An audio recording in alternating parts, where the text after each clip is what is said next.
Bismillahirrahmanirrahim. Assalamualaikum warahmatullahi wabarakatuh. Ini kita ada di taman. Saya mau bercerita tentang kisah nyata beberapa tahun lalu yang pernah saya alami ketika terjadi gempa dan tsunami. Yang dititik beratkan adalah kisah keberkahan surat Al-Waqiah pada saat itu. Yaitu ketika terjadi gempa dan tsunami seminggu setelahnya, di mana daerah masih dalam keadaan porak-poranda yang luar biasa. Mayat masih bergelimpangan di mana-mana. Kami merasa untuk saat ini tidak bahkan susah untuk tinggal di daerah lagi, karena sebentar-sebentar bumi goyang, bukannya per jam tapi per menit. Sementara anak masih bayi lagi diayun, sebentar diangkat karena bumi goyang, khawatir nanti menjadi besar. Maka kami memutuskan untuk mengungsi ke tempat lain, dan juga kebetulan ada keluarga dari Jakarta yang datang menjemput.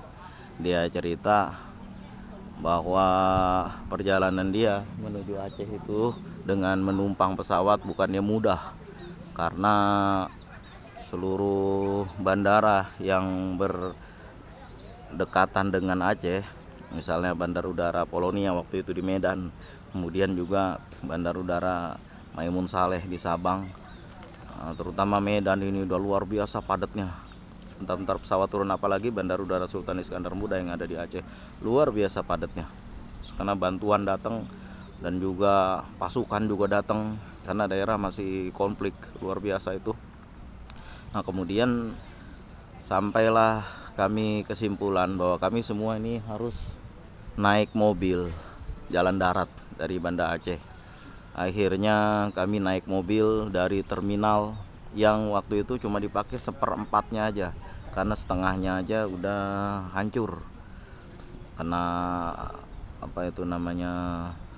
kena tsunami, dan juga kena air, bekas air itu kan bawa puing-puing. Nah, puing-puing itu menutupi jalan sehingga terminal itu nggak bisa dipakai semuanya. Akhirnya kami sekeluarga, ya terdiri dari saya berdua dengan istri, lalu satu anak, dan ada satu saudara yang menjemput, itu naik mobil dari Banda Aceh ke luar dari kota Banda Aceh. Di perjalanan itu Connect dan sopir bercerita, sepanjang perjalanan mereka mengangkut siapa aja orang yang menuju arah Medan, cuma ongkos 50.000 kami angkut juga, ongkos 100.000 kami angkut juga, supaya mereka bisa ke tempat yang lebih baik.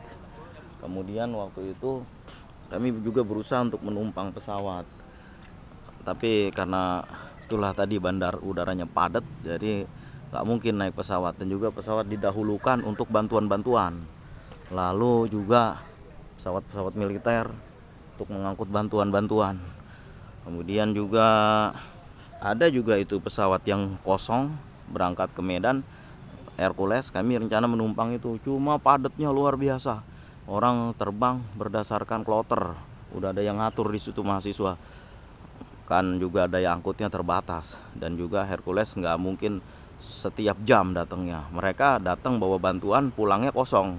Nah, mengangkut pengungsi yang mau keluar, karena daerah luar biasa masih konflik bersenjata, salah-salah nyawa taruhannya.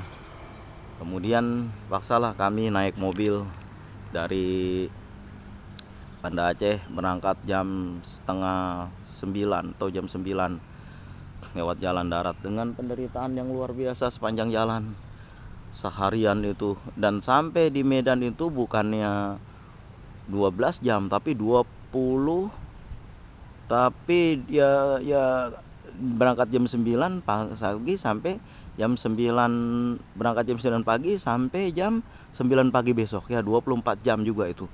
Karena di tengah jalan itu kan masih banyak barikade dipasang untuk merintangi kendaraan supaya jangan terlalu cepat jalannya, karena daerah masih konflik. Nah, ketika itu hal itu biasa itu. Makanya mobil-mobil angkut itu, bis itu dari Banda Aceh ke Medan, atau sebaliknya dari Medan ke Banda Aceh, itu hanya mobil-mobil yang berani aja mobil-mobil Aceh. Kalau mobil-mobil di luar Aceh nggak berani itu, mobil-mobil Sumatera yang di luar Aceh itu nggak berani datang ke situ karena ngeri ya, konflik bersenjata luar biasa. Akhirnya kami tiba di Medan jam 9 jam 10 pagi besoknya. Jam 10 pagi besoknya, lalu rencana kami mau naik mobil lain untuk menuju Jakarta. Tapi karena luar biasa itu padatnya kendaraan di Medan, karena hari libur juga, bulan Desember waktu itu hari libur. Jadi kami udah janji sebenarnya dengan sopir mau minta tumpangin kendaraan sampai dicarikan kendaraan lah yang membawa kami ke Jakarta. Cuma sayangnya sopir sampai jam 11 tuh belum bangun. Jam 12 bahkan kami tunggu belum bangun. Akibatnya ya udah kami naik mobil lain yang mobil Sumatera. Akhirnya berangkatlah dari situ. Cuma karena di poolnya juga udah nggak dapet karena udah penuh, paksa kami pakai mobil naik di jalan. Di bawah ya, di bawah sama sopir, sama kenek di bawah dengan ongkos normal. Cuma sayangnya karena waktu itu penuh, kendaraan penuh, akhirnya kami numpang pakai bangku tempel, bangku yang seperti tukang bakso. Itu sampai Jakarta rencananya pakai itu.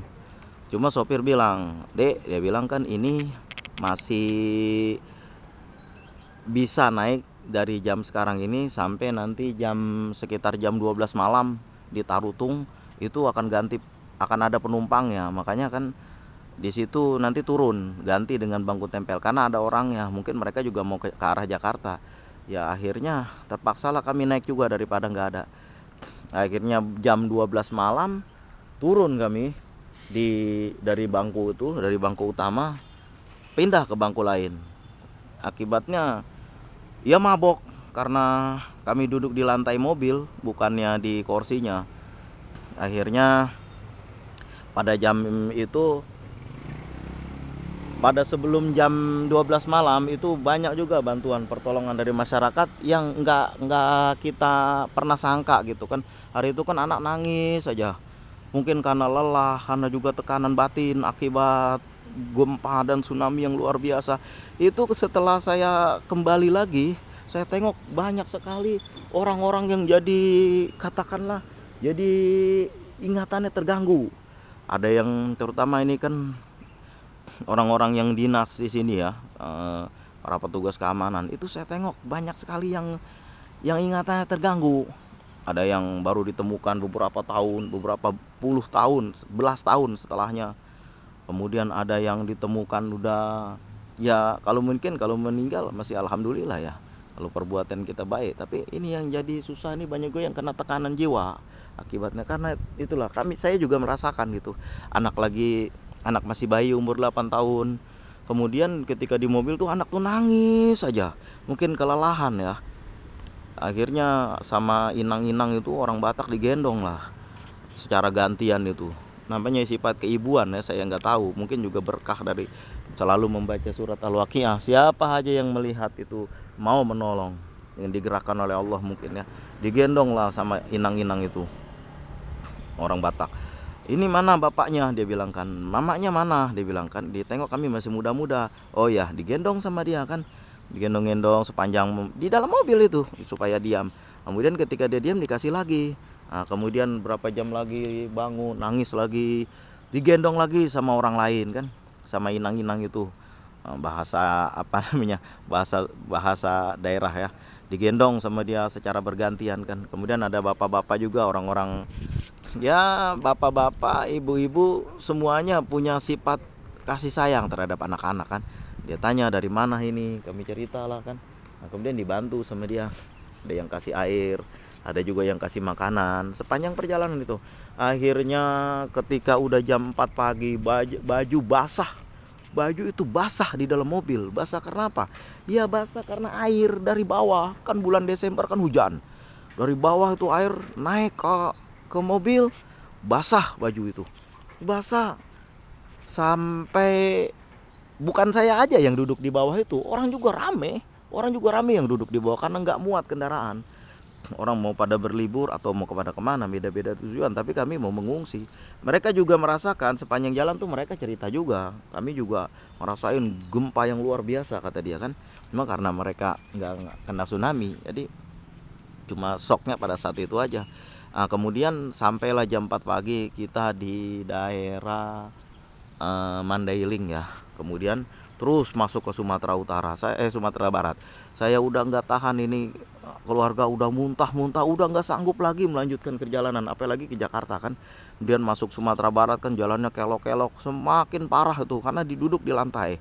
Sudah jangan cerita lagi ke apa namanya, kenikmatan perjalanan itu, yang ada penderitaan perjalanan aja kan. Kemudian sampailah kami di masuk Sumatera Barat. Ketika masuk Sumatera Barat udah nggak tahan lagi, minta turun karena waktu itu kan masih jam 4 jam 5 pagi, nggak mungkin sopir berani nurunin di jalan, apalagi kan daerahnya masih hutan dan nggak ada penduduk.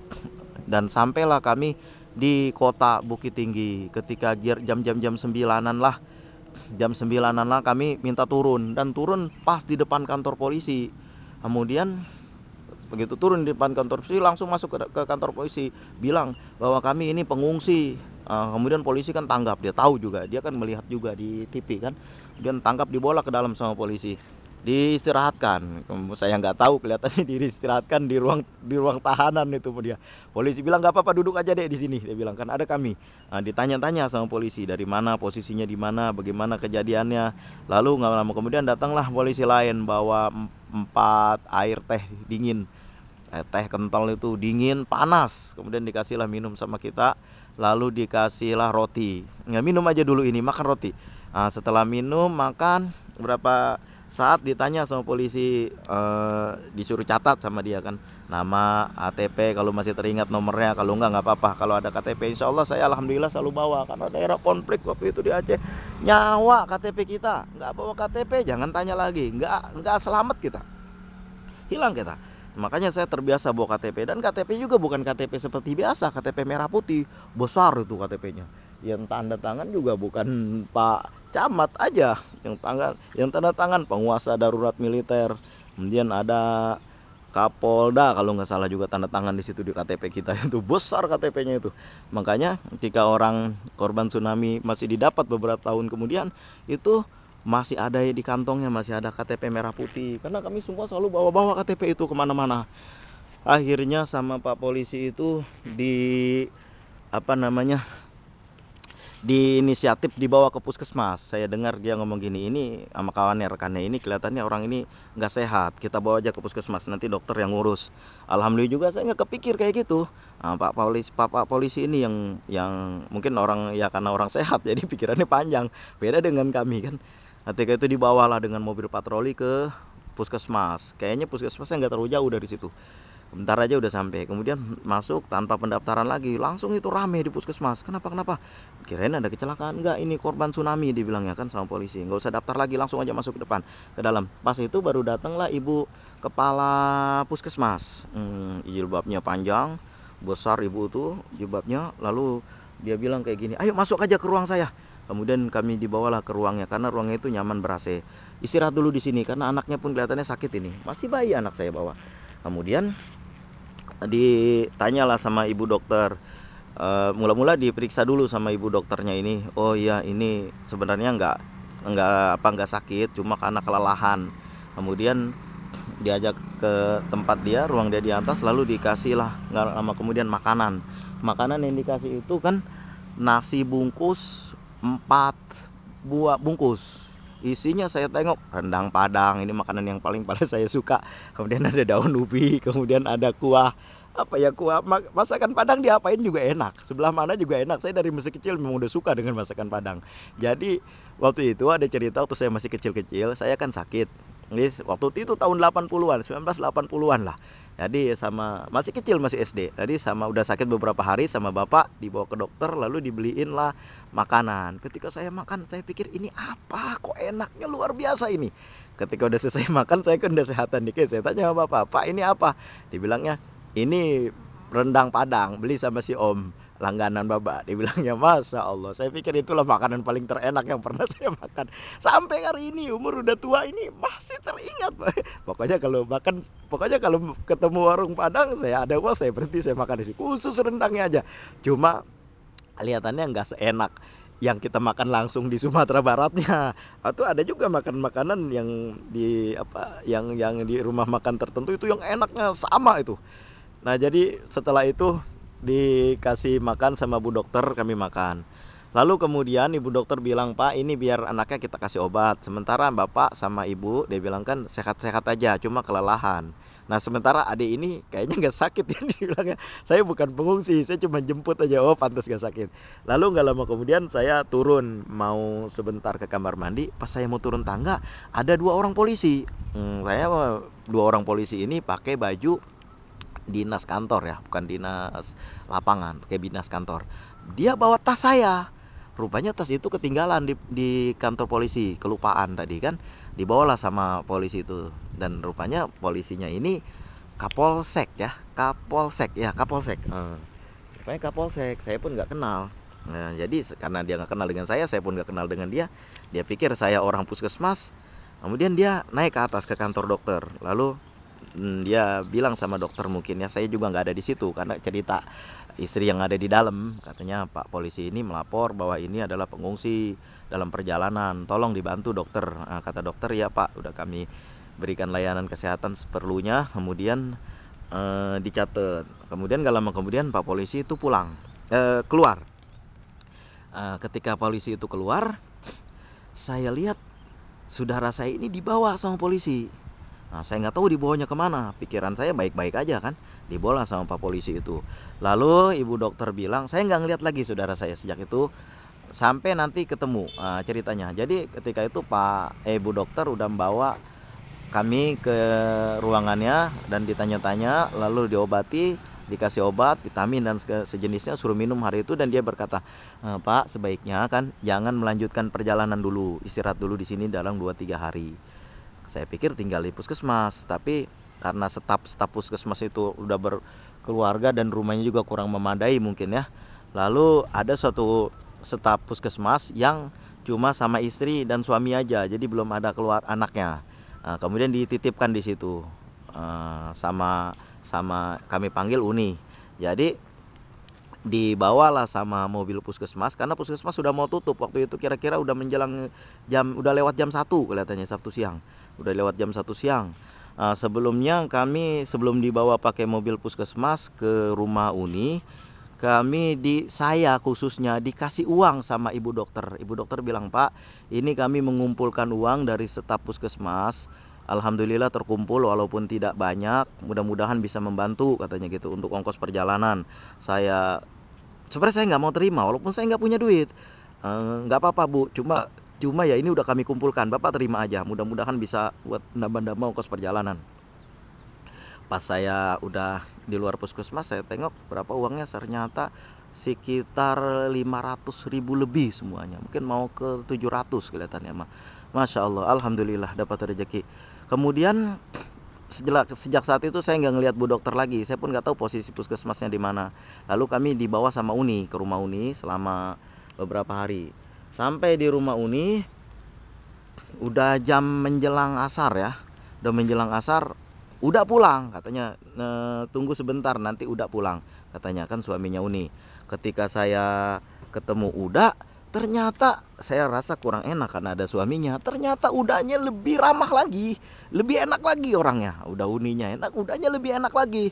Tiba-tiba itu ya mungkin karena dari masih kecil, waktu itu masih SD ya, itu udah dibiasakan berteman dengan banyak suku. Orang Tionghoa, orang Sumatera Barat yang kami bilang orang Padang, orang Jawa, mbak-mbak tukang warteg, tukang jamu, kemudian orang-orang Sunda, orang Batak juga. Yang saya lihat suku-suku itu banyak berada di sekitar saya karena di pasar.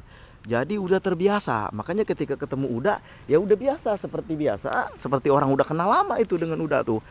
Kemudian waktu sampai di situ ya udah dibentangkan di itu tempat tidur di lantai, ditaruhlah kasur supaya kami istirahat dulu di situ.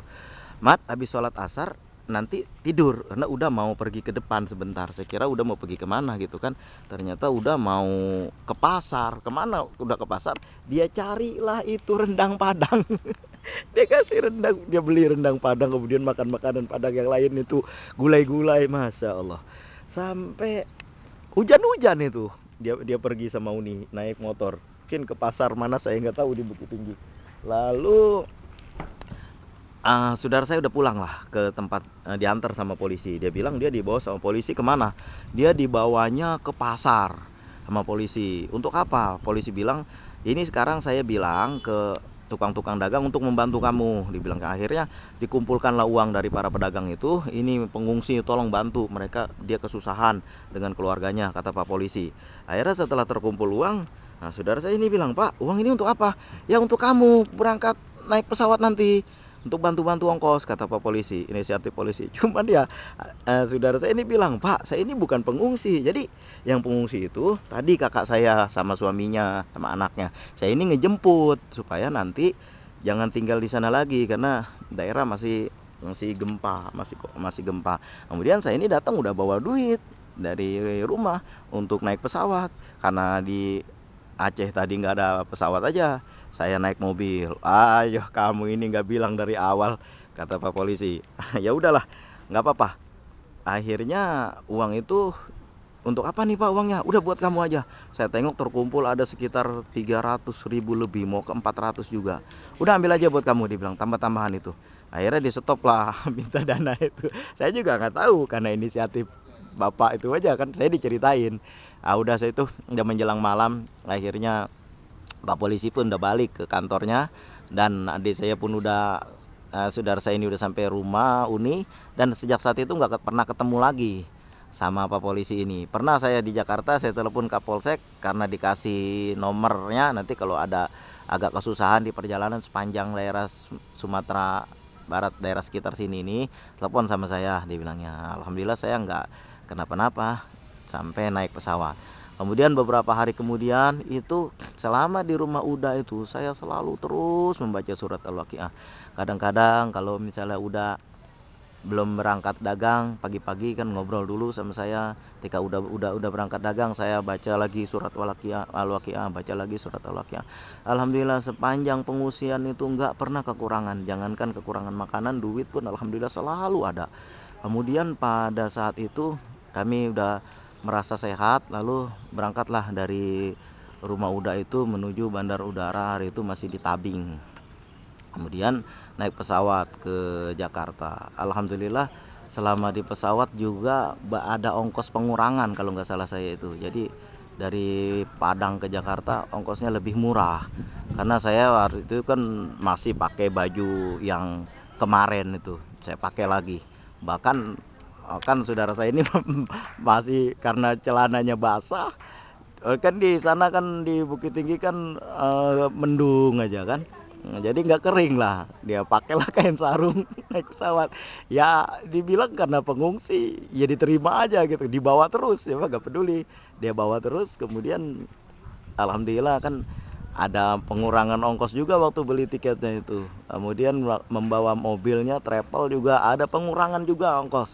Alhamdulillah sampai kami terbang kembali ke Jakarta menuju tempat pengungsian yang lebih nyaman, yang lebih aman begitu.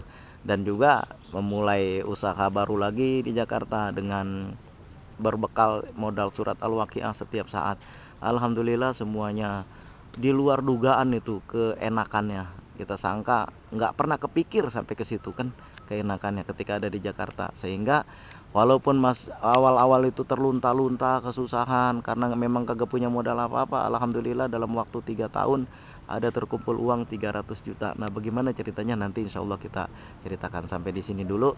Ini mudah-mudahan bisa diambil pelajaran bahwa apabila kita berusaha mendekatkan diri kepada Allah dengan banyak membaca surat Al-Waqiah, membaca salawat kepada Nabi Muhammad, mudah-mudahan semua cita-cita kita yang nggak pernah kita sangka lebih dari yang kita cita-citakan.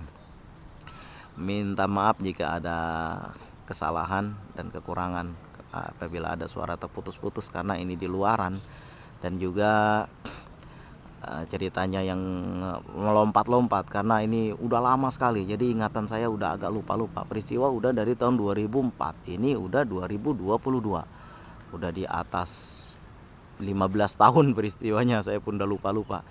Begitulah ceritanya, dan ini semuanya adalah kisah nyata yang pernah saya alami ketika terjadi gempa dan tsunami yang melanda Aceh. Dan dengan berkah surat Al-Waqiah, insya Allah semuanya namanya rejeki, namanya pendapatan, insya Allah Allah yang kasih, sehingga tidak kekurangan sama sekali. Mudah-mudahan ada manfaatnya.